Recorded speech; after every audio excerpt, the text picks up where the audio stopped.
আমার ফিলিস্তিনের ভাইয়েরা বোমার আঘাতে ঘুমাইতে পারে না, বোমার আওয়াজে ঘুমাইতে পারে না, আর তারা হাসি খুশি হইয়া পটকাবাজি ফুটায়। আছে না নাই? আছে না নাই?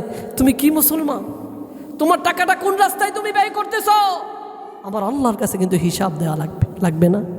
আমার আল্লাহ বলেন তাদের পিঠে গুনার বোঝা বহন করে তারা হাঁটতেছে, যারা আতশবাজি পটকাবাজি ফুটায়া মানুষদেরকে কষ্ট দেয়। 31st নাইট আমরা উদযাপন করব না, বর্জন করব, কারণ হলো এর মধ্যে আতশবাজি আছে, পটকাবাজি আছে। আমার আল্লাহ বলেন ওয়াল্লাযীনা ইউযুনাল মুমিনিনা ওয়াল মুমিনাতি বিগাইরি মাকতাসাবু ফাকাদ ইহতামালু বুহতানাও ওয়া ইথমান মুবিনা।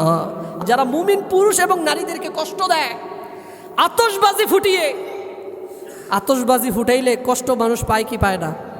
পায় না মনে হয়? পায়। হঠাৎ করে শিশু বাচ্চা ঘুম থেকে জাগ্রত হয়, অনেক সময় বৃদ্ধা মানুষ ঘুমিয়ে থাকে, অসুস্থ মানুষ ঘুমিয়ে থাকে। আতশবাজির কারণে মানুষ মারা গেছে এমন খবর মনে হয় নাই?